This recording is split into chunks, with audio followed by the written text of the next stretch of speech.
नमस्कार, स्वागत है आपका इस खास पेशकश में। और आज हम बातचीत करेंगे कंजम्पशन पैटर्न की और कंज्यूमर बिहेवियर की। जी हाँ, जो पूरा ये सेगमेंट है इसमें बहुत तेज़ी से बड़े बदलाव देखने को मिल रहे हैं, ख़ास तौर पे शॉपिंग का तरीका, रिटेल सेगमेंट का तरीका, यानी ऑनलाइन शॉपिंग लोगों की पहली पसंद बनता जा रहा है। ये बात निकल के आई है IIM अहमदाबाद के एक रिसर्च में, एक सर्वे में, कि छोटे शहरों में, ख़ास तौर पे टियर 2, टियर 3, टियर 4 के शहरों में बहुत तेज़ी से लोग अपनी जो शॉपिंग है वो ऑनलाइन से कर रहे हैं।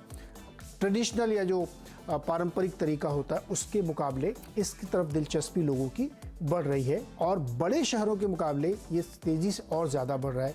यानी छोटे छोटे शहरों में अब इस तरीके की चीज़ें हो रही हैं कि लोग ऑनलाइन शॉपिंग करना पसंद कर रहे हैं। ख़ासतौर पर जब ये कोविड के दौर से हम गुजरे तो लोगों को मजबूरी में करना पड़ा, लेकिन अब वो मजबूरी आदत में तब्दील होती जा रही है। ये ऐसा क्यों हो रहा है, इसके क्या फ़ायदे हैं और इंडस्ट्री के लैंडस्केप में क्या चेंज आने वाला है, इसी पे आज हम बातचीत करेंगे इस खास रिसर्च पे जो IIM अहमदाबाद के प्रोफेसर पंकज सेतिया के नेतृत्व में की गई है। पंकज सेतिया हमारे साथ खुद जुड़ गए हैं। पंकज सर, बहुत बहुत स्वागत है आपका CNBC आवाज़ पर। और ये रिसर्च एक्चुअली बहुत ही इंटरेस्टिंग है, क्योंकि स्मॉलर टाउन्स में अगर इस तरीके का ट्रेंड बढ़ रहा है और कंजम्पशन पैटर्न या लैंडस्केप पूरा चेंज होता हुआ लग रहा है, हो सकता है कि बहुत इनिशियल रिसर्च है अभी, और डिटेल में हम लोग जाएंगे तो और डीप पता चलेगा, लेकिन ये अपने आप में एक नई कहानी बता रहा हमें। तो सर, पहले तो मुझे एकदम ये बताइए कि आपने जो ये रिसर्च की, इसका मेथोडोलॉजी क्या रखी थी, आपने कैसे चुनाव किया कि आपको किन शहरों में करना है, और कंजम्पशन की या कंज्यूमर की जो प्रोफाइल थी वो किस तरह की थी? धन्यवाद नीरज जी, आपने इस रिसर्च के बारे में आज बात करने का जो इनिशिएटिव लिया है उसके लिए आपका धन्यवाद।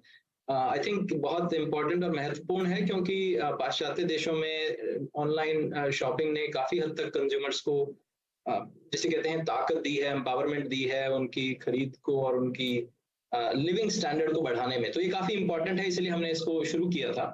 हमने इसको सर्वे को इस तरह किया था कि ऑनलाइन शॉपिंग में एक पहला कंस्ट्रेंट ये है कि वो वहीं पे ज्यादा होगी जहां ऑनलाइन कंज्यूमर्स ज्यादा हैं। और जैसा कि हम जानते हैं कि इंटरनेट अभी भी और ऑनलाइन शॉपिंग कई दूर दराज के शहरों में या दूर दराज की जगहों पे इतना ज्यादा संभव नहीं हो पाता। लॉजिस्टिक चैलेंज है, इंटरनेट यूजर्स की कमी के कारण। तो हमारा सर्वे जो था वो tier 1, tier 2, tier 3, tier 4 cities और रूरल, इन्हीं सब एरियाज में हम गए। टियर 2 सिटीज में हमारा ज्यादा फोकस था। जब हम टियर 2 सिटीज की बात करें तो हम बात कर रहे हैं अहमदाबाद, लुधियाना, इलाहाबाद, गाजियाबाद जैसे शहरों की। पर हम टियर 3, टियर 4 और रूरल में भी काफी हद तक अपनी सर्वे को लेके गए। थोड़ा सा और बता दूं कि जो मेरा मुख्य फोकस रहा है, मेरा ध्यान रहा है, और हमारा जो सेंटर जिसके तहत हमने रिसर्च करी थी, हम अधिकतर डिजिटल कैपेबिलिटीज से किस प्रकार से आम इंसानों पे, आम शॉपर्स पे, कंज्यूमर्स पे, उन पे क्या फर्क पड़ रहा है, इसमें बहुत रुचि रखते हैं, जैसे आप भी रख रहे हैं। और हमने इसी में थोड़ा ध्यान लगाया कि किस प्रकार से जो डिजिटल कैपेबिलिटीज हैं वो आम आदमी की क्षमताओं को या उनके बिहेवियर्स को इन्फ्लुएंस कर रही है। इसमें सर एक बात ये निकल के आई कि जो छोटे शहरों में बड़े शहरों के मुकाबले लगभग 2/3 ज़्यादा कंजम्पशन हो रहा है ऑनलाइन, लोग वहाँ पे जा रहे हैं।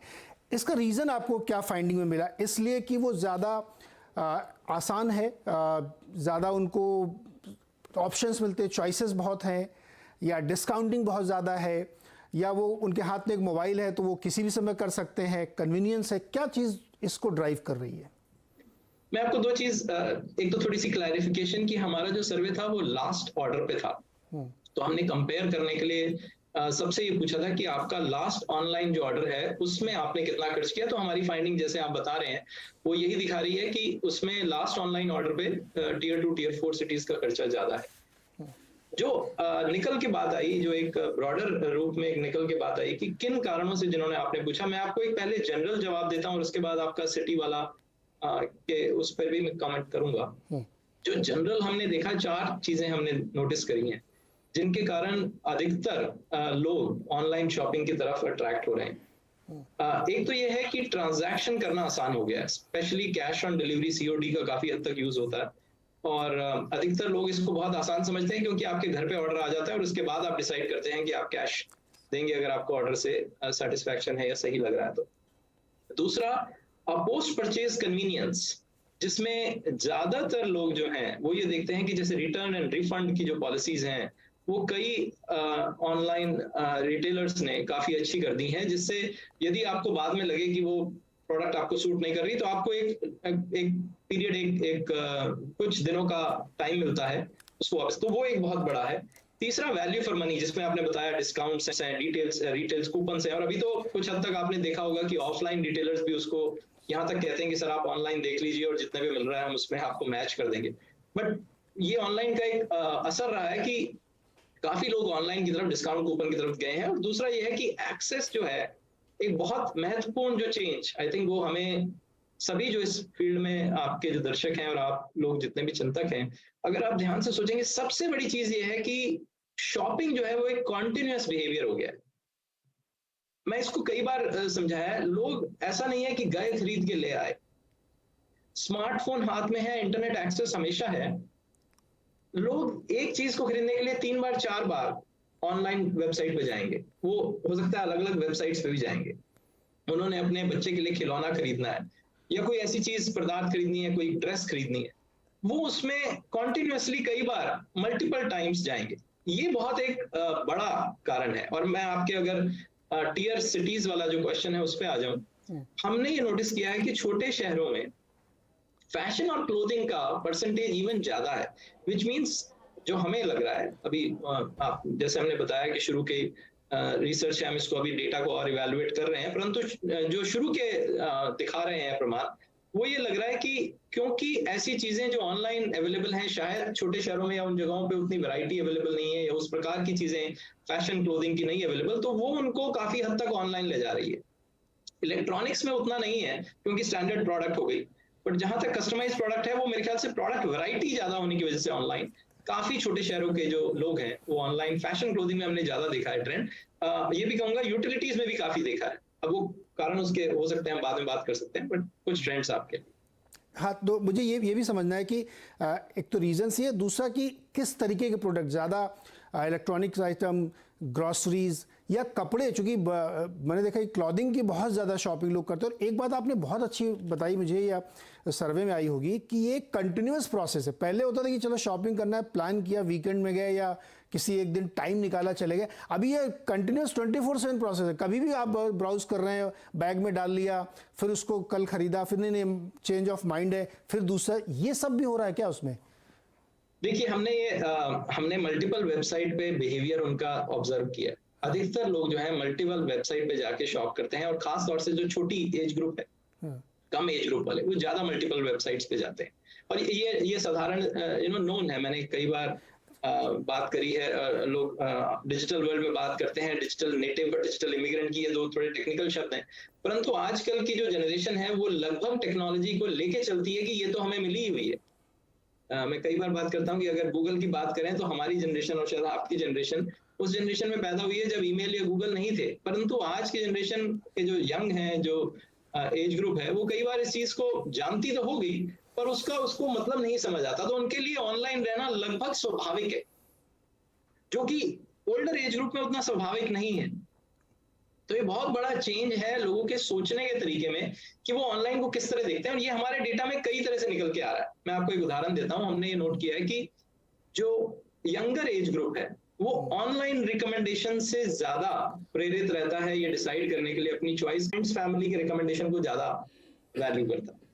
तो अगर आप थोड़ा सा इस पे सोचिए कि जो यंग जनरेशन है उसको लगभग स्वाभाविक लगता है कि ऑनलाइन रिकमेंडेशन तो नेचुरल है, और ओल्डर एज ग्रुप अभी भी फैमिली फ्रेंड्स की रिकमेंडेशन पे ज्यादा रिलाई करता है। तो ये कुछ स्वाभाविक चीजें हैं जो आई थिंक टेक्नोलॉजी ने हमारी समाज में और हमारे कंज्यूमर्स में चेंज किया है। अगर आप थोड़ा सा पाश्चात्य देशों की तरफ देखें तो बहुत कई बार साफ दिखता है कि जिस तरह से रिटेल मॉडल वहां पे भी बदले थे, लगभग उस तरह की चीजें जैसे हमारे यहाँ टेक्नोलॉजी का, इंटरनेट का सेवन बढ़ेगा, थोड़ी परचेजिंग पावर कैपेबिलिटी बढ़ रही है, स्मार्टफोन का यूज बढ़ रहा है, तो ये सारे ट्रेंड्स लगभग हमें दिख रहा है कि उन्हीं कारणों से आ रहे हैं कि लोगों को बहुत नेचुरल और स्वाभाविक लगता है कि ऑनलाइन ट्रांजैक्शन किया जाए। करेक्ट। वैसे पंकज जी, अभी भी आप यंग हैं सर, हम लोग भी करते ही वो वाले। शॉपिंग के ट्रेंड्स हम लोग में रहते हैं। एक चीज़ ये बताइए पंकज जी कि ये जो जेंडर का इशू है, इसमें क्या सर्वे में निकल के आया कि ज़्यादातर कौन से लोग शॉपिंग में दिलचस्पी रखते हैं, ज़्यादा प्रोन होते हैं उसकी तरफ, और अगर उनकी खास कोई प्रेफरेंस हो तो भी? आई थिंक यार बहुत अच्छा सवाल है। फीमेल्स का हमने देखा है कि वैसे थोड़ा सा स्वाभाविक है, हालांकि दोनों ही करते हैं फीमेल और मेल, बट फीमेल का मेल से थोड़ा सा फैशन क्लोथिंग पे स्पेंड ज्यादा है, और मेल का थोड़ा इलेक्ट्रॉनिक प्रोडक्ट्स पे जैसे हमने देखा स्पेंडिंग ज्यादा है। जो कन्वीनियंस है वो भी फीमेल ज्यादा ऑब्जर्व करती हैं ऑनलाइन शॉपिंग की। वो जिस चीजों को देखती हैं, जिन चीजों का को महत्व देती हैं, जिन चीजों को ज्यादा वैल्यू करती हैं, उसमें वो करेंगे कि जैसे मेल कंज्यूमर है वो बेटर क्वालिटी या ईएमआई ऑप्शंस को ज्यादा करेंगे, ऑनलाइन रिकमेंडेशंस को भी। फीमेल जो है वो डिलीवरी टाइम और रिटर्न पॉलिसीज की तरफ ज्यादा ध्यान देती हैं, क्योंकि वो एक्सपीरियंस बेस्ड प्रॉब्लम उनका शॉपिंग बिहेवियर ज्यादा है। तो ये कुछ चीजें हमने ऑब्जर्व करी हैं between difference in gender. Correct. तो ये मार्केट के लिए बहुत इंपॉर्टेंट इस लिहाज से है क्योंकि जो रिटेल की पूरी इंडस्ट्री है उसमें जो ये पैटर्न बदल रहा है कंज्यूमर का, उसके हिसाब से कंपनीज को अपनी स्ट्रेटजी बदलनी पड़ेगी, क्योंकि अब कन्वेंशनल रिटेलिंग में बहुत बड़ा ये चेंज आ रहा है, खासतौर पे स्मॉलर टाउन्स में जहाँ पे ऑप्शंस कम होते हैं आपके पास। आपने कोई चीज़ विज्ञापन में देखी और आपको मन कर रहा कि मुझे खरीदना है, तो वो दुकान में नहीं मिलेगा, फिर आपको ऑनलाइन जाना पड़ेगा। और ये चेंज हाइंडसाइड में digital payment, telecommunication, data consumption, इन तब की तरफ भी इशारा करता है। इसमें बात करूंगा मैं, एक छोटा सा मुझे ब्रेक लेना है सर, तुरंत वापस आते हैं। स्वागत है एक बार फिर से आपका, और आज हम बातचीत कर रहे हैं रिटेलिंग के बदलते पैटर्न पर। एक बहुत ही चेंजिंग सिनेरियो बनता हुआ दिख रहा है, और स्मॉलर टाउन्स में ये उससे भी बड़ी बात है। IIM अहमदाबाद की एक स्टडी है जिसमें ये निकल के आया है कि छोटे शहरों में शॉपिंग का पैटर्न बहुत तेज़ी से बदल रहा है बड़े शहरों के मुकाबले। यानी जो बहुत छोटे छोटे शहर हैं वहाँ पे भी रिटेल, और वो भी ऑनलाइन रिटेल, तेज़ी से अपने पैर जमाता हुआ दिख रहा है। हम बातचीत करें प्रोफेसर पंकज सेतिया से। पंकज सर, एक सवाल और, जो जिन लोगों के बीच में आपने बातचीत की है, जो पैटर्न निकल के आया, उसमें आमतौर पे लैंग्वेज भी एक इशू होता है, क्योंकि ज़्यादातर वेबसाइट अंग्रेजी में होती है, तो वो कोई इशू आपको दिखा नहीं दिखा?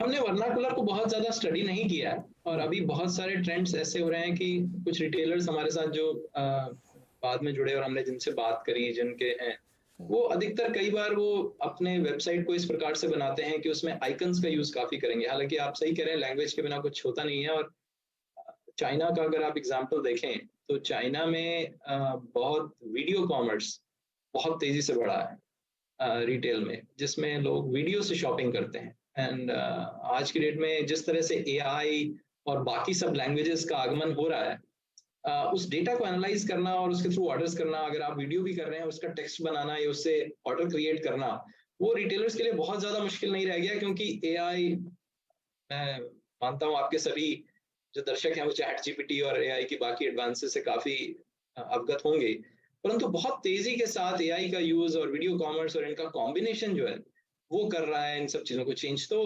इंडियन रिटेलर्स भी उस तरफ बढ़ रहे हैं। अभी उतना नहीं है, हमने वर्नाकुलर को उतना उस पर लहजे से अभी स्टडी नहीं किया है स्टडी में, पर वो जरूरी है कि जैसे आप कह रहे हैं उस पर कई प्रकार से लोग एड्रेस करने की कोशिश कर रहे हैं। आप सही कह रहे हैं सर। आजकल इंस्टा पे देखिए बहुत ज़बरदस्त, वहाँ पे छोटे छोटे शॉर्ट्स वीडियोस लोग अपने प्रोडक्ट के या किसी इन्फ्लुएंसर से बना के डालते हैं, तो उसमें लैंग्वेज का इशू खत्म हो जाता है, और सब हिंदी में होते हैं सब, तो या वर्नाकुलर लैंग्वेजेस में होते हैं, तो जिसकी वजह से लोगों को पढ़ने की ज़रूरत नहीं, उन्होंने सुन लिया, देख लिया, और ब्रांड की विजनरी बना ली एक, और उसको रिकॉल करके वहाँ पे जाके क्लिक करके लिया। तो ये एक बड़ा फ़ायदा उनको हुआ। प्रोफेसर साहब, क्या जो हमारी कन्वेंशनल इंडस्ट्री है रिटेल की, दुकान, मॉम एंड पॉप स्टोर्स हैं, उनके लिए आपको लगता है कि एक ये चुनौती बनती जा रही है? अब हो सकता है कि कुछ लोग कहें कि अभी बहुत इनिशियल स्टेज में, चूँकि वो इंडस्ट्री बहुत बड़ी है, लेकिन जिस रफ्तार से बढ़ रही है और उसकी वजह से उनको आने वाले समय में अपने को चेंज करना पड़ेगा। ये आपका सवाल बहुत इंपॉर्टेंट है, और मैं इस पर थोड़ा टाइम लूंगा अगर आप देंगे 2-4 चीजें बताने के लिए। US में का एग्जांपल देखें, जो कि एक जगह है जहां से काफी ऑनलाइन शॉपिंग का सृजन भी कह सकते हैं हुआ है, इन चीजों पर काफी शुरुआत हुई है। उनके जो मॉडल बदला है, तो अभी आज के डेट में अगर आप नोट करें तो ऑनलाइन प्लेयर्स जो फिजिकल रिटेलर्स हैं, मैं अमेजन और वॉलमार्ट की अगर आप बात करो, उनमें एक बहुत भीषण द्वंद है। और द्वंद ऐसा है कि दोनों, अमेजन ऑनलाइन का चैंपियन रहा है, उनकी कोई पहले फिजिकल स्टोर नहीं था, और जो वॉलमार्ट रहा है वो पहले पूरा फिजिकल पे बना है। दोनों अब दूसरी दिशा में जा रहे हैं। वॉलमार्ट अमेजन बनने के लिए ज्यादा ऑनलाइन पे खर्चा कर रहा है और ज्यादा ऑनलाइन अपनी सिचुएशन और इमेज बनाने की कोशिश कर रहे हैं। और जो अमेजन है उसने होल फूड्स, वहां पे एक बड़ी कंपनी है जिसके स्टोर थे, वो पूरी कंपनी खरीद ली, उन्होंने अपनी फिजिकल प्रेजेंस बनाने की कोशिश करी। मोटा मोटा उसका मैं आपके अगर सवाल का जवाब दूं, ऑनलाइन और ऑफलाइन ये दोनों अलग नहीं रहेंगे ज्यादा दिन। और कोई भी कंपनी चाहे वो ऑनलाइन वाली है या ऑफलाइन वाली है, वो बिना दूसरे चैनल के सरवाइव नहीं कर सकती। ये दो अलग अलग चैनल हैं। तो जो ऑनलाइन वाले हैं वो ऑफलाइन प्रेजेंस ढूंढते हैं, ऑफलाइन वाले ऑनलाइन। इसको ओमनी चैनल काफी लोग बोलते हैं कि आप कहीं से भी शॉपिंग कर सकते हैं। मैं आपको ये बात तो बिल्कुल कहूंगा कि लोगों को डरना नहीं चाहिए, परंतु यदि सोच नहीं रहे तो सोचना चाहिए। चाहे आप मॉम एंड पॉप स्टोर वाले हैं, चाहे आप छोटी दुकानदार हैं, जो भी है, आपको सोचना पड़ेगा कि किस प्रकार से आप अपने फिजिकल प्रेजेंस को, जो आपकी दुकान है, जो आपका जो फिजिकल इंफ्रास्ट्रक्चर है, आप उसको ऑनलाइन से कैसे बढ़ाएंगे। और मैं आपको एक छोटा सा उदाहरण देता हूँ अपने ही सब्जी वाले का। ये तो बिल्कुल रेडी वाले हैं, साइड पे खड़े होते हैं, सब्जी लगाते हैं। वो कई सारे सब्जी वालों ने, एटलीस्ट मेरे सब्जी वाले ने, और शॉपिंग के लिए व्हाट्सएप का एक्सेस दे रखा है। आप ऑर्डर व्हाट्सएप पे भेज सकते हैं, वो घर पे आके डिलीवर कर जाते हैं। ऐसी बहुत सी कंपनियां हैं और हिंदुस्तान में ऐसी बहुत सारी डेवलपमेंट्स होंगी जहां पे छोटे दुकानदारों को, मॉम एंड पॉप स्टोर्स को, किराना स्टोर्स को एक्सेस मिलेगा, उनको एक क्षमता मिलेगी, यदि वो चाहें तो अपनी डिजिटल कैपेबिलिटीज को बढ़ा सकते हैं।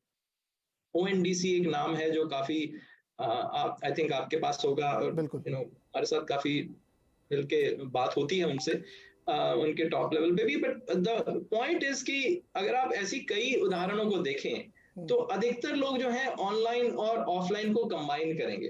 तो बहुत सी ऐसी यहाँ के जो मेन रिटेलर हैं, फ्लिपकार्ट हैं और बाकी जो हैं, वो भी कई प्रकार के इनिशिएटिव्स ऐसे लेते हैं कि किस प्रकार से हम फिजिकल इंफ्रास्ट्रक्चर यूज कर सकें। और इसी प्रकार से मॉम एंड पॉप स्टोर, छोटी दुकानदार, किराना स्टोर्स को भी ये सोचना पड़ेगा कि हम किस प्रकार से अपनी डिजिटल क्षमताओं को बढ़ा सके। हम बहुत ज्यादा इस बारे में पैशनेट हैं कि हिंदुस्तान की प्रगति और हिंदुस्तान की ग्रोथ, और उसमें सभी लोग इन्वॉल्व हैं, उसमें डिजिटल क्षमताओं का, डिजिटल कैपेबिलिटीज का बहुत बड़ा योगदान रहने वाला है। हमें उसको किस प्रकार से करना है वो हमें वो हमारी चेतना पे है, हमारी मोटिवेशंस पे, हमारी आशाओं पे, हमारी कल्चर पे, हमारे रिदम पे होगा। लेकिन करना हमें है कुछ, और वो लार्जली डिजिटल कैपेबिलिटीज बनानी पड़ेंगी। तो आपका सवाल ये है कि अगर छोटे दुकानदारों को भी जितना जल्दी सोचना शुरू करेंगे उतना अच्छा रहेगा। किस प्रकार से करेंगे वो काफी भिन्न हो सकता है। हर किसी को बहुत बड़ी दुकान बनाने की जरूरत नहीं है, छोटे छोटे तरीकों से भी वो कैपेबिलिटी निर्मित की जा सकती है। परफेक्ट सर, मैं अपना पर्सनल एग्जांपल देता हूँ आपको। मैं एक स्टोर में गया तो मैंने कुछ चीज़ें देखी, और तो उसने कहा कि आपने पसंद कर लिया तो आप पेमेंट मत करिए, यहाँ पे आप इन्हीं चीज़ों को ऑनलाइन बुक कर लिए। उनके यहाँ कियोस्क था और वो सारे प्रोडक्ट उन्होंने उस पर मेरे लिए बुक किए, वो मेरे घर पे डिलीवर हुए और करीब 30 से 35% सस्ते भी मिले।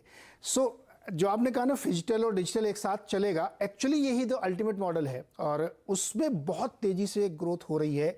तो जो लोग नहीं समझ पा रहे हैं अभी, ये जो पूरी इंडस्ट्री का लैंडस्केप बदल रहा है, उसके साथ आप नहीं चलेंगे तो मुश्किल आएगी। सर, एक बहुत क्विक जवाब चाहिए इसके लिए। सबसे ज़रूरी जो हमारे पास एक डिजिटल प्लेटफॉर्म होना चाहिए, जो कि इंडिया में बहुत तेज़ी से बढ़ा है, और जो हमने पेमेंट सिस्टम क्रिएट किया है ऑनलाइन का, robust, world wide best system मुझे लगता है अपने है। ये सारी चीज़ें उनको करें और कन्वीनियंस दे रहे हैं आप लोगों को कि रिटर्न पॉलिसी बहुत अच्छी है, नो क्वेश्चन आज, चेंज ऑफ माइंड में बदल दो, डिस्काउंट भी है, सस्ता है, अवेलेबिलिटी, ये सारी चीज़ें कंड्यूसिव एनवायरनमेंट बना रही हैं। बहुत बहुत बहुत सही है आपका। जब मैंने कई बार एग्जांपल दिया, मैं क्विकली बताता हूँ कि जब भी कोई चीज नई आती है, टेक्नोलॉजी जो कस्टमर की आशाओं को, अपेक्षाओं को बढ़ा देती है, तो बिजनेसेस को साथ ही चेंज करना पड़ता है। ये मूल आधार है, उसमें आपकी सारी चीजें सत्य हैं। स्मार्टफोन का आ जाना, हम रात को 12 बजे 2 बजे भी देख सकते हैं कि हमें क्या प्रोडक्ट देनी है, हम कस्टमर रिव्यूज देख के देख सकते हैं दूसरों ने क्या देखा, और जैसे आपने बताया वर्नाकुलर लैंग्वेज में वीडियो सुन सकते हैं।